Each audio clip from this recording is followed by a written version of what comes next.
मराठी अस्मिता और मराठी मानुष की लड़ाई में कहीं आप पीछे ना रह जाएं, तो आप भी एक स्टैंड क्लियर नहीं ले पा रहे हैं। देखिए कृष्णा जी, मैं एक बार जरा रीता जी के पास जा रही हूँ, बहुत ही क्लियर है। मैं रीता जी के पास जा रही हूँ सर, थोड़े और मेहमान भी इंतजार कर रहे हैं। रीता जी, आज राज ठाकरे कह रहे हैं कि जो बाला साहेब नहीं कर पाए वो देवेंद्र फडणवीस ने कर दिया।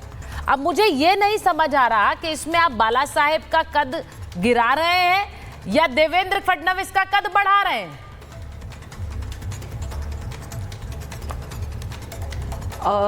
मैं शुरुआत यहाँ से करूँगी, किसी ने किसी का कद कम नहीं किया ना ज़्यादा किया है।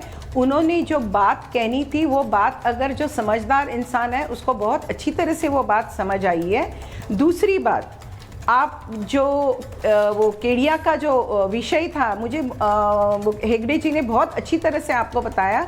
कल अगर आप उसका ट्वीट देखेंगे, वो ट्वीट में उसने कहा था कि ये मनसे के लोग गुंडा है। एक तो पहली बात, उसको बोलने का कोई अधिकार नहीं है। दूसरी बात, उसने उसमें ये लिखा था कि मैं 30 साल से इस मुंबई में रहता हूं, मैं मराठी नहीं बोलूंगा, राज ठाकरे को ये चैलेंज है। अरे ये कौन है हमको चैलेंज देने वाले? तो चैलेंज का जवाब तो उसको हमको देना ही था। मैंने कल के मेरे इस चैनल के इसमें बताया था। देखिए जो भाषा, जो चैलेंज का जवाब देना था, तो वो जवाब ये तोड़फोड़ है करेंगे।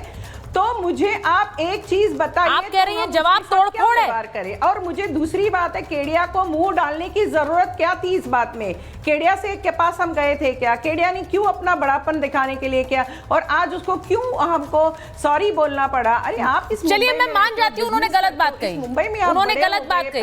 अगर मैं ये कहूँ कि उन्होंने गलत बात कही, तो आप कह रही हैं कि उन्होंने जो कहा तो उसका तो जवाब उन्हें देना था, तो जवाब ये तोड़फोड़ है।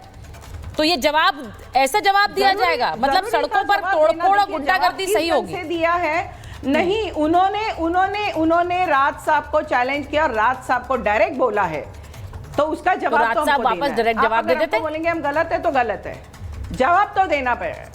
मैम आप ऑन नेशनल टेलीविजन कह रही हैं जवाब तो देना पड़ेगा, मतलब आप कह रही हैं कि गुंडागर्दी तो करनी पड़ेगी, तोड़फोड़ तो करनी है। सर किसी के भी व्यवसाय पर, मैं नहीं कह रही हूँ सुरेश केडिया ने सही कहा। देखिए सुनिए मेरी बात, मैं मान भी लूं सुरेश केडिया ने चैलेंज क्यों दिया, गलत किया, तो जवाब एक नेता गुंडागर्दी की भाषा में थोड़ा ही दे सकता है मैम, तो तोड़फोड़ करके देगा। चाहते थे फूल लेके जाए उसके पास, हम फूल लेके जाए उसके पास? अरे उसी भाषा में जवाब दे देते आप, हम उसके पास फूल उसी भाषा में जवाब दे देते। सम्मान करे कि उसने राज साहब के बारे में ऐसे बोला, उसी भाषा में जवाब दे सकती थी मैम। मैं ये कह रही हूँ कि ये गुंडागर्दी कहां तक जाएगी। सुनिए मेरी बात सुनिए, एक बार जरा मैं अजय जी के पास जा रही हूँ। आपने जो बोली रीता जी, आप ये कह रही हैं कि भाषा, उसका जवाब तो देना होगा, तो वो जवाब ये है थप्पड़ मार दो, वो जवाब ये है कि तोड़फोड़ कर दो। मैम ये जवाब सही नहीं है, क्योंकि वहां से पप्पू यादव क्या कह रहे हैं बिहार से, सुनिए अजय जी।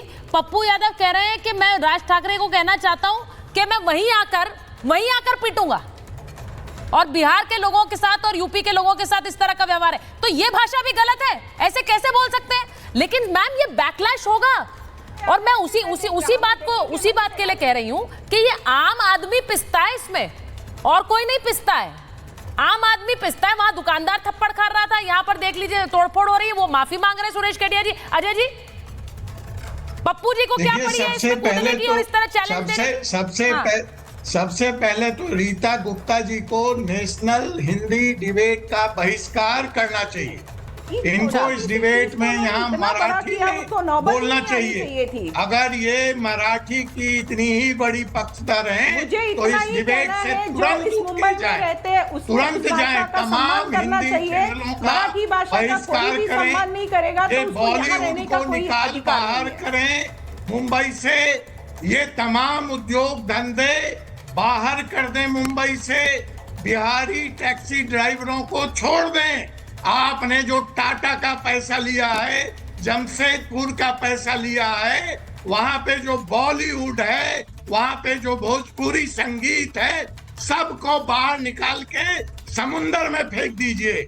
ये जो रिपब्लिक टीवी के लोग हैं, रिपब्लिक भारत के, उनको बाहर कर दीजिए। भैया आप बात समझ नहीं रहे, हमको हिंदी या किसी भाषा से कोई ये नहीं है। हम कहते हैं अगर आप इस मुंबई में रहते हो तो आपको मराठी आनी चाहिए। हम नहीं कहते कि हिंदी मत बोलिए, हमने कब कहा हिंदी मत बोलिए। रोजगार दे नहीं पाते, आप रोजगार का सृजन कर नहीं पाते और इस तरह के आप वैमनस्य फैलाकर सोनिया माता से निजात मिल गई। भारत माता के जय कहने वाले अभी सोनिया माता जय कह रहे थे, और जब आपको जनता ने आशीर्वाद नहीं दिया है तो आपने यह लड़ाई शुरू की है। और इतनी हिम्मत है तो मैं आपको चैलेंज करता हूं कि केडिया को बाद में जवाब दीजिएगा। आज आप इस चैनल पे जवाब दीजिए। पहले पूरी स्टडी करके आइए। आप मराठी में बोलिए ना, उत्तर भारतीय आप क्यों नहीं मराठी में बोल रही हैं? हर एक को काम नहीं, देखिए रीता जी, सवाल जो उठ रहे हैं ना, वो मैं किशोर तिवारी जी और संगीत जी को लीजिए स्क्रीन पर। सवाल ये उठ रहा है किशोर तिवारी जी, तुम्हाला मराठीच ऐकायचं आहे ना, तुम्हाला मराठीच ऐकायचं आहे ना, तर ऐका। तुम्ही जे आमच्यावर सगळे नहीं, अब मैम मुझे तो नहीं समझ आती मराठी, तो मैं क्या करूंगी फिर? इतकंच म्हणणं आहे की ज्या अस्मिता। नहीं, एक बात बताइए, रीता जी को स्क्रीन पर लीजिए। रीता जी, बहुत अच्छी बात है कि आप मराठी में बोल रही हैं, पर ये आप तब बोल रही हैं जब अजय जी ने आपको चुनौती दे दी कि आप हिंदी डिबेट में क्यों आ रही हैं, आप हिंदी में क्यों बोल रही हैं। देखिए, मैं आपने मुझे जब हिंदी चैनल पे बुलाया तो हिंदी बोलूंगी। अगर आप बिल्कुल सही कह रही हैं, बिल्कुल सही कह रही हैं आप बिल्कुल सही कह रही हैं। मैंने सिर्फ ये कहा कि सबको अपनी भाषा का अधिकार है, लेकिन ये डिबेट अब थोड़ी आगे बढ़ गई है। मैं इसलिए इस बात को बोल रही हूँ किशोर जी। सुनिए मेरी बात किशोर जी, जो किशोर जी और संगीत रागी जी को स्क्रीन पर लीजिए जरा। किशोर जी, ये बात कही जा रही है कि महाराष्ट्र की राजनीति में वापस एंट्री करने के लिए ये रास्ता अपनाया गया है।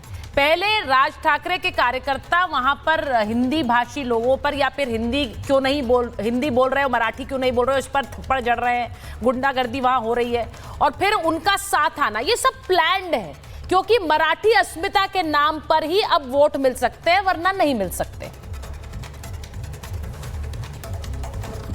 किशोर जी। सुचित्रा जी, बहुत दिन के बाद आया हूं मैं। एक बात मैं बोलता हूं, ये थप्पड़ मारने वाले, ये पत्थर मारने वाले, ये सब कुछ लोग हैं, ये सब गलत है और मेरी पार्टी इनको इंडोर्स नहीं करती। हमारी बात थी संगीत रागी जी को मैं बताना चाहता हूं कि पहली से 5वीं तक यहाँ पर 1960 से मराठी पढ़ाई जाती थी और हिंदी इस साल कंपलसरी की जा रही थी, जिसका विरोध हुआ और सरकार ने वो विड्रॉ कर लिया। अब मराठी में यहाँ व्यवहार होता है, जैसे बैंक का एम्प्लॉय है वो हिंदी में बात करे और कुछ ग्राहक को ना समझे, तो मराठी आनी चाहिए। वॉलेंटरीली वो थोड़ा सा सीख ले, जैसे IAS IPS अधिकारियों को सिखाई जाती है भाषा। लेकिन मारना और जिस तरीके का वायलेंस है उसकी मैं भर्त्सना करता हूं और हम लोग इसको इंडोर्स नहीं करते। और मैं एक बात तुम्हारे चैनल पर स्पष्ट करना चाहता हूं, पर हाथ मिला रहे हैं, दोनों बेटे हाथ मिला रहे हैं और आप कह रहे हैं इंडोर्स नहीं करते, और ऐसे समय पर हाथ मिला रहे हैं जब सड़क पर गुंडागर्दी हो रही है, जब नेशनल डिस्कशन, नेशनल डिबेट्स में ये डिस्कशन हो रहा है कि भाई क्या ये गुंडागर्दी हिंदी वर्सेस मराठी क्यों हो रहा है, आप कह रहे हैं एंडोर्स नहीं करते। फुल एंडोर्समेंट ऑन स्टेज है सर। एक मिनट, मुझे सुचरिता जी पूरा बोलने दो। हाँ बोलिए, सुचरिता जी पूरा बोलिए। मैं ये मैसेज, आपका चैनल दुनिया भर में देखा जाता है।